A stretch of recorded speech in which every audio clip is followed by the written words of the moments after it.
dans l'émission Parole de femmes. Cette semaine, nous allons parler de la puissance et de la beauté du leadership au féminin. Parce que beaucoup de femmes qui nous suivez, vous êtes en position de leadership, que ce soit à votre travail ou aussi peut-être dans votre église ou dans différents domaines, peut-être dans une association, bref, peu importe. Et on entend beaucoup de messages sur le leadership. Peut-être qu'on a aussi beaucoup de modèles au niveau leadership, mais qui sont des hommes. Et quelquefois, en tant que femme, c'est difficile de savoir, mais comment rester une femme tout en étant une leader? Comment concilier les deux? Est-ce que c'est vraiment conciliable? Est-ce que le leadership d'une femme doit être différent du leadership d'un homme? Bref, plein de questions auxquelles nous allons répondre aujourd'hui avec notre invitée Séverine Accus. Bonjour Séverine. Bonjour Annabelle. Séverine. Tu vas bien? Bonjour, Séverine? Nadine. Oui, je vais très bien, merci. Et vous? Bah oui, très bien, merci. Alors on fait toute cette série avec toi parce que Séverine, tu as à ton actif plusieurs années de leadership et de management. Et pour ceux qui ne te connaissent pas encore, Séverine est directrice des opérations à l'église Nouvelle Vie. Donc c'est une église au Québec, une très grande église. Et on imagine que ça demande en effet beaucoup d'opérations. Et cette personne à la tête qui coordonne tout ça, eh bien c'est toi.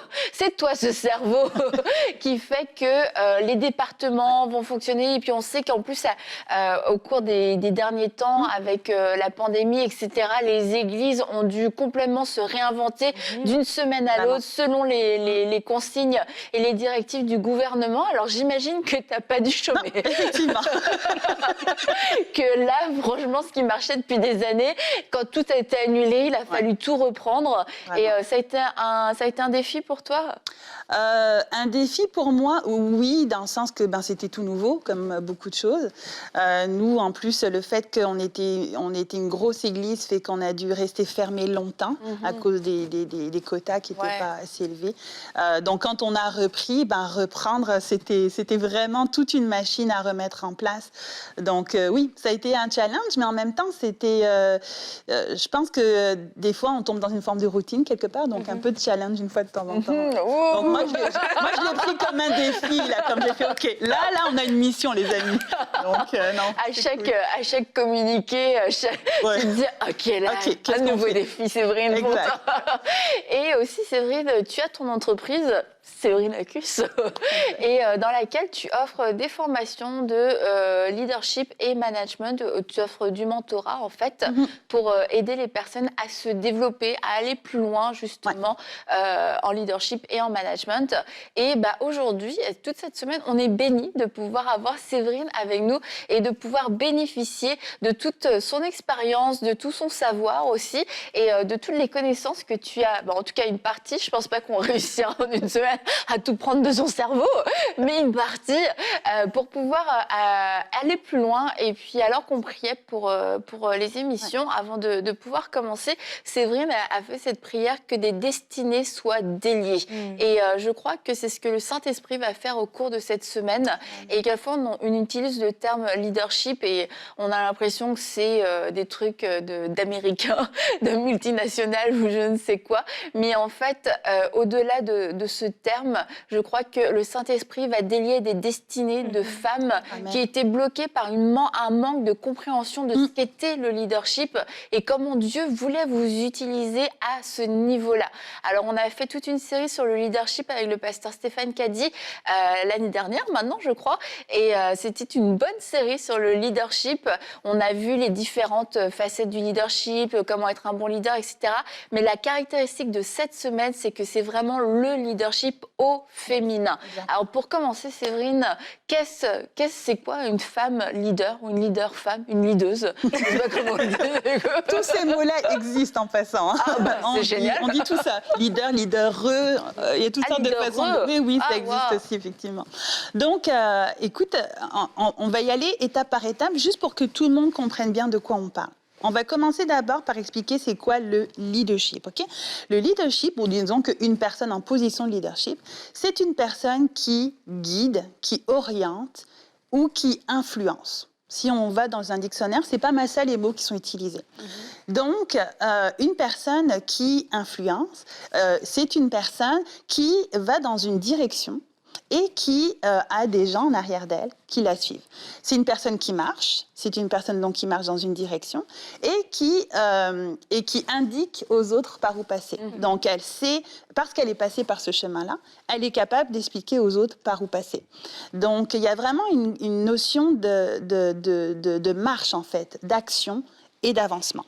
Et puis, quand on parle de sphère d'influence, justement, j'aime ce que tu as dit dès le départ, que la sphère d'influence, quand on parle de leadership, et d'ailleurs c'est un mot que je trouve qu'on utilise trop et un peu de n'importe quelle façon et tout ça, donc je voudrais juste mettre un peu les choses bien claires. On est tous, quelque part, des influenceurs, même si j'aime pas le mot, là. Mais il y a quand même, parce que ça fait toujours appel à des choses qui sont peut-être moins ce dont je veux parler. Mais disons qu'on a tous une sphère dans laquelle on peut influencer une autre personne. Par exemple, une maman influence ses enfants. Un professeur influence ses élèves. Un pasteur influence ses brebis. Une femme influence d'autres femmes. On connaît toutes des femmes comme, par exemple, je ne sais pas moi, Michelle Obama, par exemple, ou Angela Merkel, qui ont été nommées d'ailleurs les femmes les plus influentes de notre génération. Nadine Bouya,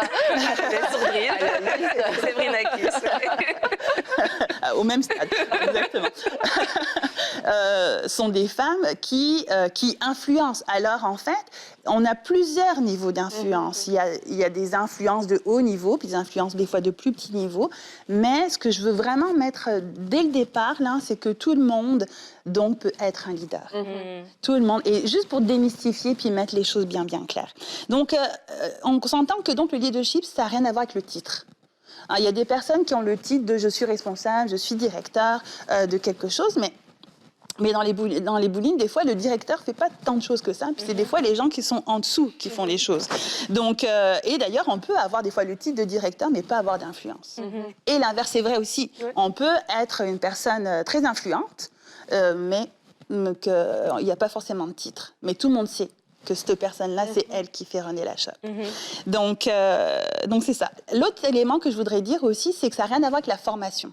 Ça n'a rien à voir avec le bagage d'éducation. Il ne faut pas avoir vraiment un bac ou un doctorat pour être un leader. Ça n'a absolument rien à voir.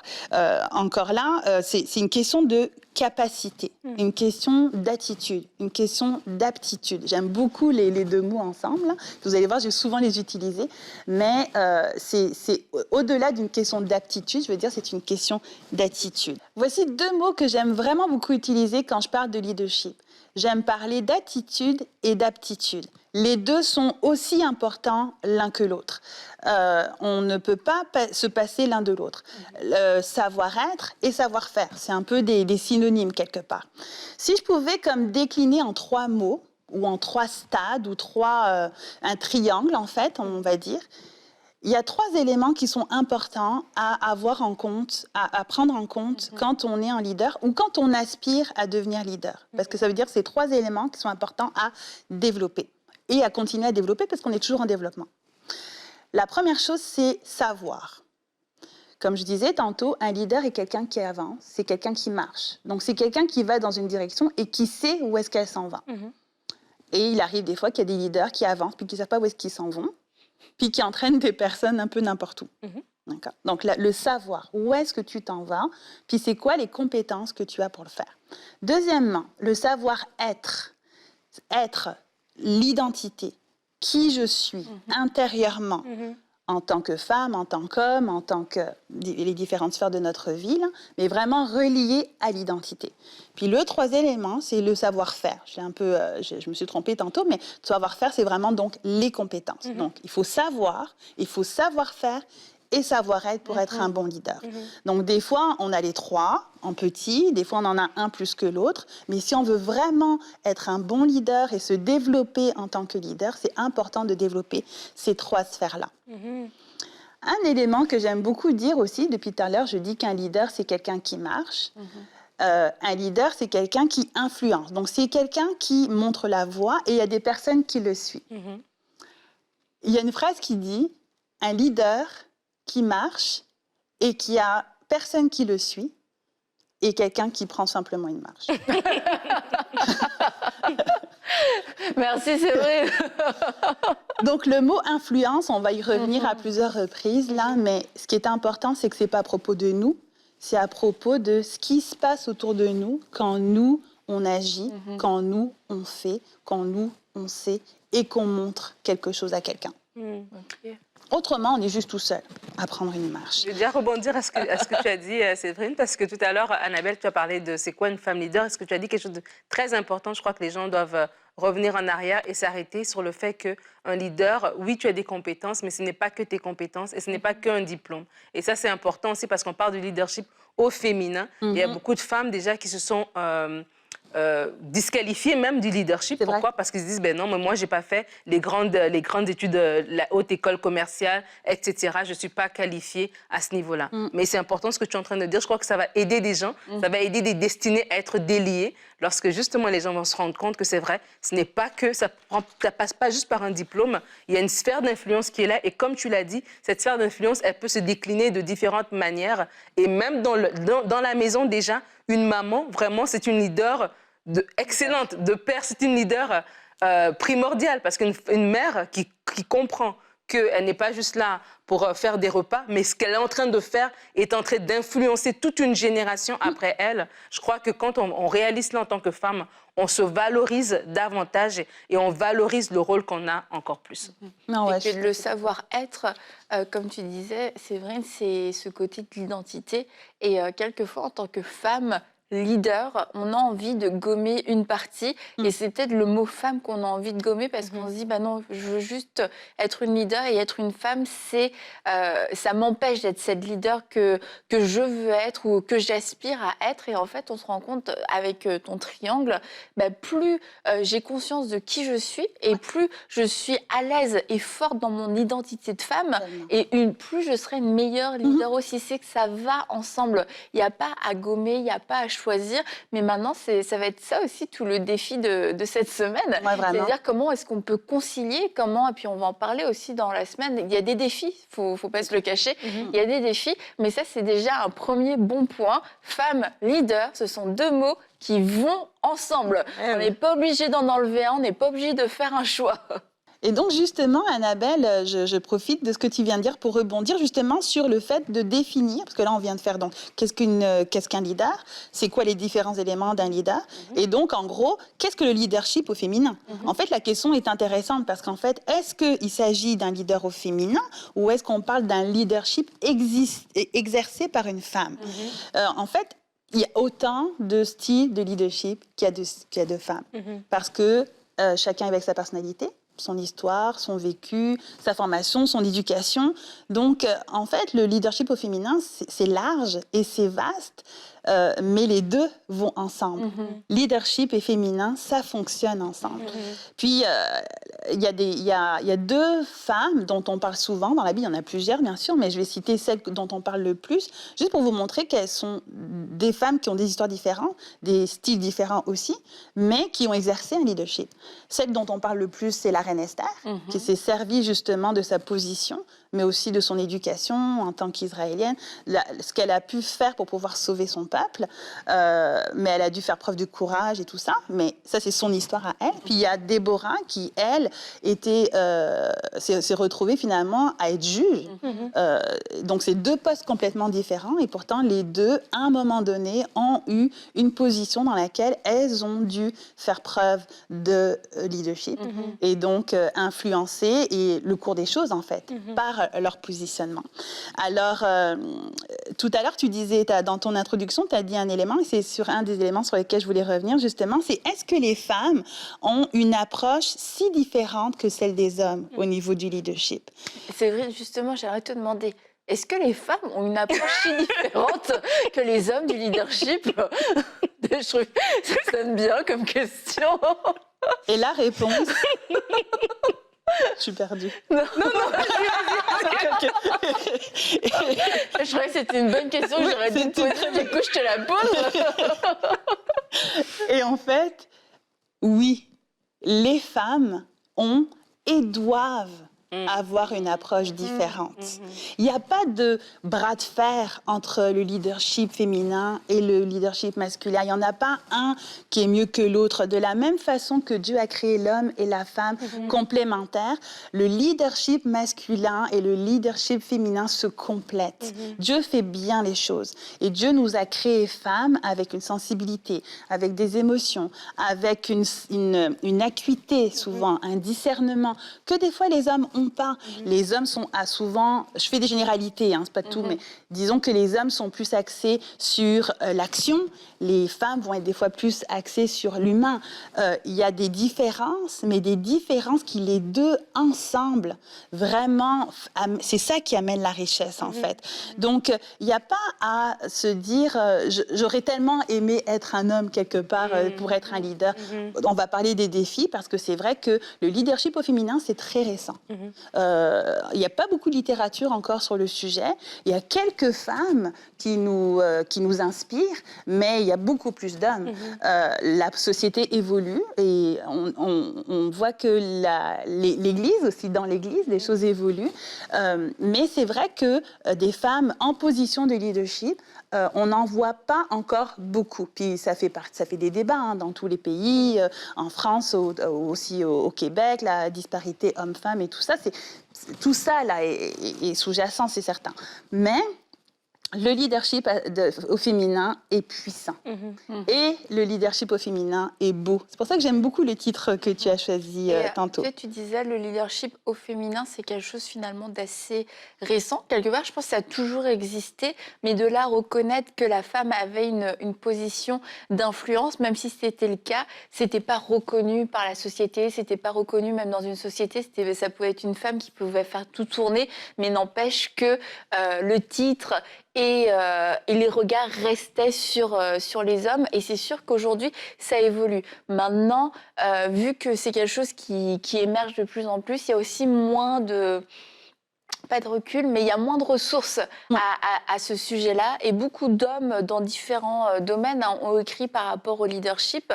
Et aussi, une des choses que moi, je remarque, c'est que beaucoup de femmes, certaines femmes leaders qui se sont exprimées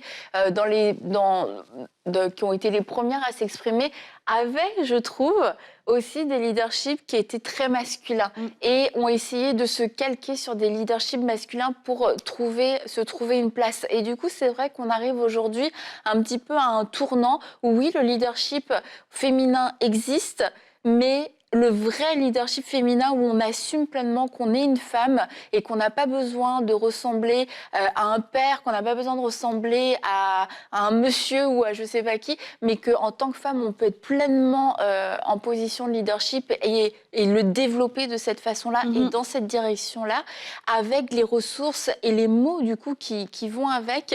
C'est là où je trouve qu'aujourd'hui, on a peut-être un petit vide parce que il y a quand même des femmes qui se sont exprimées, mais je trouve personnellement que beaucoup de ces femmes qui se sont exprimées l'ont fait quand même avec une perspective, je ne vais pas dire féministe, mais soit féministe, soit oublions qu'on est des femmes, on vaut autant que les hommes et du coup, on va faire comme les hommes, mais en étant des femmes. Du coup, c'est là où je trouve on a enlevé le concept féminin dans le leadership. Et je te dirais que c'est encore le cas. Le premier réflexe pour une femme en leadership, c'est d'agir comme un homme parce que c'est le modèle qui existe. Il n'y a pas tant de modèles féminins. Deux fois féminin, tu sais. Il y a des femmes qui développent au fur et à mesure une approche plus féminine, mais généralement, les femmes commencent par un leadership masculin et aussi, c'est la façon dont elles arrivent à trouver leur place. Parce que c'est ça que les gens respectent. C'est les personnes qui parlent fort, les personnes qui prennent leur place, les personnes qui ont des opinions, des personnes que... Alors, c'est comme ça souvent que les hommes s'affirment.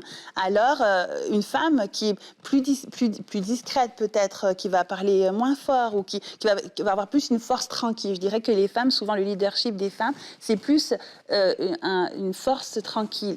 Mais ça, c'est pas souvent reconnu. Une femme émotive, on va dire, bah voilà, c'est un moment de faiblesse. C'est comme, mais non, ça a rien à voir. Ça fait partie de la beauté justement du leadership féminin, mais c'est pas valorisé. C'est pas valorisé. Au contraire, c'est même dévalorisé. Alors les femmes ont pas pas le choix, encore aujourd'hui malheureusement, des fois de se positionner avec un positionnement plus masculin, plus se dénaturer quelque part, parce que c'est ça que ça prend pour faire sa place. Mais je crois vraiment, et j'espère qu'au fur et à mesure des émissions, et aussi au travers de l'année 2022, je vous dirais qu'il y a un nouveau mouvement de femmes qui justement arrête d'aller dans ce courant-là, arrête de suivre cette influence-là de « il faut que je sois comme un homme pour trouver ma place », mais être simplement elles-mêmes, assumer qui elles sont. On va reparler de l'identité un peu plus tard, parce que c'est ça qui fait toute la différence. Moi, dans mon cas, j'ai eu un leadership très masculin, et c'est assez récent que j'ai un leadership que je trouve qui me ressemble moins, qui je suis moins. Mais c'était inconscient, c'était complètement inconscient. J'avais pas de modèle. Et puis en fait, c'est genre, tu as ta personne à toi, et puis ton leadership était différent de ta personne. Oui, c'était, définitivement. En mode leadership, c'est comme tu n'es plus toi-même, c'est parce qu'on ne sait pas en fait comment. Non, on sait pas. Et c'est quoi qui a été le déclic? Je te dirais que il y a eu plusieurs déclics. Il y a eu un moment en particulier où j'ai fait un épuisement professionnel. Et ça a été le premier déclic, parce qu'en fait, moi, je ne comptais pas mes heures, je ne comptais pas mon temps, je me valorisais beaucoup au travers de ce que je faisais. Encore là, l'identité, je ne me qualifiais pas par qui j'étais, mais parce que je faisais, c'était ça qui me donnait de la valeur. Mais justement, plus j'en faisais, plus j'avais de la valeur, soi-disant. Mais en fait, j'ai fini par me perdre dans tout ça. Et je me suis et quand j'ai consulté quelqu'un au niveau relation d'aide pour faire le point sur ce qui venait de se passer, une phrase qui m'a dite et qui me résonne encore aujourd'hui, c'est « Dieu ne t'a jamais demandé ça ». Parce que moi, je me nourrissais de certains versets qui disaient le Seigneur nous renouvelle pendant qu'on marche, et ils prennent leur envol comme les aigles. Moi, c'était ça, là. Moi, j'étais célibataire à l'époque, donc c'est comme celui qui est célibataire, il est là pour servir Dieu. Alors, je me donnais, mais je me suis perdue. Qui j'étais? Je ne savais même pas qui j'étais. Qu'est-ce que je voulais? Et comme tu dis, je n'avais pas fait le lien, mais c'est vrai que j'étais deux personnes différentes. J'étais une personne qui était en leadership, qui avait un positionnement, et dans la vie de tous les jours, qui était complètement différente. Ok. Ouais. Et moi, ce que j'aime, c'est que justement dans les dernières études au niveau de leadership, tu sais, justement, on parle de leadership féminin, de cette sensibilité qu'on apporte aussi, ce côté humain que la femme va apporter dans son leadership, que même dans les études par rapport au leadership, on reconnaît aussi aujourd'hui que c'est plus vraiment le leadership avec la méthode dure, que le leader doit être apprécié des personnes avec qui il travaille, et qu'il est beaucoup plus influent lorsque justement on peut j'ai juste le mot en anglais, mais on peut connecter avec lui, on peut s'identifier. On peut s'identifier à notre leader, on va mieux le suivre que s'il arrive juste avec des ordres. Et donc même au niveau des hommes, au niveau même du leadership, comment il est conçu, aujourd'hui on se rend compte que des choses qui sont naturelles chez les femmes, ils viennent de se rendre compte que tiens, c'est pas juste des trucs de femmes, mais vraiment, ça marche. Ça marche lorsqu'on influence les gens, on conduit les gens avec un côté humain, on conduit les gens avec respect, avec ce côté relationnel. Ouais. Le leadership relationnel, c'est vraiment tout aussi